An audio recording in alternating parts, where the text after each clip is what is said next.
देखिए अभी हम लोग संविधान के भाग पढ़ेंगे और आज मतलब 10 मिनट में हम लोग पूरा संविधान के भाग को याद कर लेंगे। अभी के अभी दिमाग में सबका घुस जाएगा, इसमें कोई शक नहीं है। ठीक, देखिए संविधान में हम लोग क्या पढ़ते हैं, देश के बारे में ही पढ़ेंगे संविधान में। तो देखिए सबसे पहले भाग 1 में हम लोग क्या रख देंगे, देश को ही रख देते हैं। और देश के अंदर क्या होता है, राज्य होता है। तो देश और उसके राज्य को हम लोग भाग 1 में रख दिए।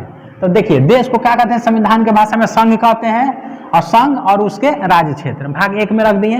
अब भाग 2 देखते हैं। देखिए देश में कौन रहता है, जो देश का नागरिक होगा वही रहेगा। तो यानी कि भाग 2 में हम लोग क्या रख दिए, नागरिकता रख दिए।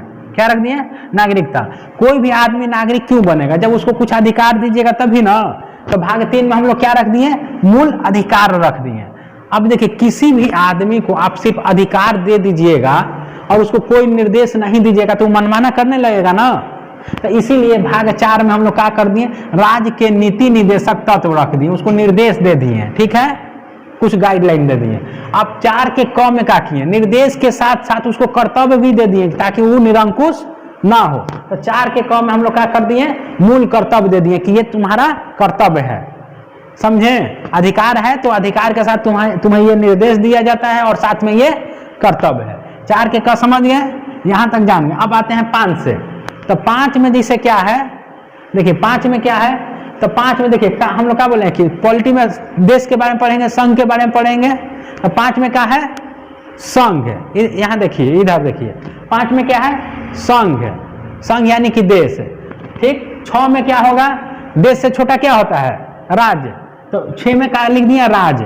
और 7 से 7 कट गया, अर्थात 7वां भाग जो था 7वें संविधान संशोधन द्वारा समाप्त कर दिया गया। 7वां भाग 7वें संविधान संशोधन द्वारा समाप्त कर दिया गया। अब 8 आइए, देखिए क्या देखे थे, 5 में पूरा देश देख लिए संघ, 6 में उससे छोटा राज्य, 7वां तो खत्म था। और राज्य से छोटा कौन होता है, केंद्र शासित प्रदेश होता है ना। तो 8 में केंद्र शासित प्रदेश।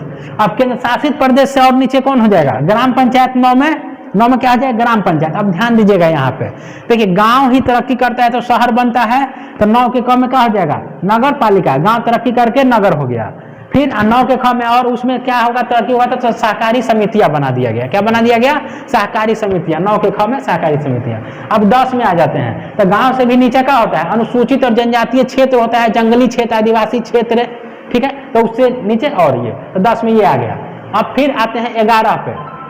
तो 11 आया ना, तो 11 को हम लोग 1 से फिर मानते हैं। 11 को क्या मानते हैं, फिर से 1 से मानते हैं। तो यहाँ पे ध्यान दीजिएगा, 11 में क्या है, केंद्र राज्य संबंध। इधर देखिए 11 में क्या है, केंद्र राज्य संबंध। क्या पढ़ेंगे, जैसे देखिए केंद्र पॉलिटी में हम लोग क्या बताएं कि देश के बारे में ही पढ़ते हैं। और देश में क्या होता है, राज्य होता है। तो देश और राज्य में संबंध 11 में। तो देखिए कोई संबंध जो चलता है बिना पैसा के चलेगा, बिना पैसा के नहीं चलेगा। इसीलिए 12 में क्या कर दिए, वित्त संपत्ति संविदायवाद, यानी कि पैसा। पैसा क्या हो गया, पैसा। वित्त है मतलब संपत्ति, सब पैसे हो गए। संविदायवाद, पैसे के लिए वाद विवाद होता है, लड़ाई झगड़ा जो भी है।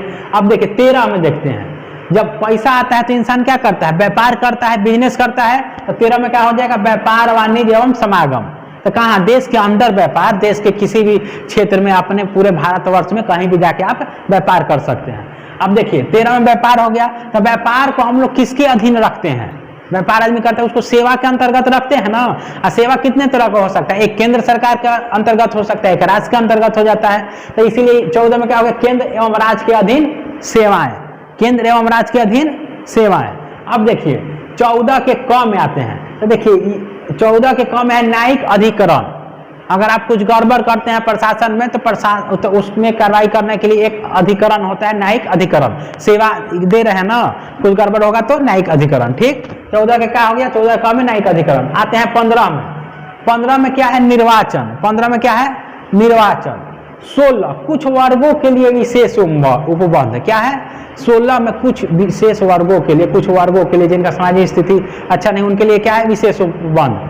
17 में आते हैं। 17 में क्या है, राजभाषा। देश के राजभाषा के बारे में बताया गया।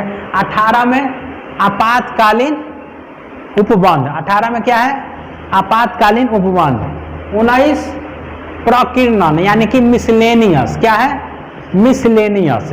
और 20 में क्या है, संविधान संशोधन। ये सबको पता ही रहता है 20। संविधान संशोधन ये सबको पता रहता है। 21 और 22, 21 में देखिए, 21 में कहा है अस्थायी एवं संक्रमणशील उपबंध। कैसा? अस्थायी एवं संक्रमणशील। जैसे जम्मू कश्मीर को आर्टिकल 370 हटा दिया गया ना, तो वही भाग 21 में है, अस्थायी था कि उसको कभी भी हटाया जा सकता था। ठीक। 22 में कहा है संक्षिप्त नाम प्रारंभ हिंदी में प्रचलित पाठ और निरसन, यानी कि जो कोई विषय डिलीट कर दिया है, निरसन मतलब क्या होता है? डिलीट कर दिया है, उसके बारे में 22 में है। हिंदी में मतलब कि अनुवाद कराना सरकार का दायित्व होता है, ये कौन में है? 22 में है। संक्षिप्त नाम प्रारंभ ये सब किस में है? 22 में है। क्लियर है? 1 से 22 तक भाग आपके सबको दिमाग में है। ठीक, चलिए डिटेल पढ़ने के लिए आप लोग हमारे संस्थान जीएस बाबा से जुड़ सकते हैं। बिहार दरोगा, बीपीएससी, इन चीज़ों की तैयारी के लिए आप लोग मेरे संस्थान से जुड़ सकते हैं। मैं खुद ही कितने बार बीपीएससी और बिहार दरोगा क्वालिफाई किया हूँ, मगर फाइनल सिलेक्टेड नहीं हो पाया हूँ। Thank you.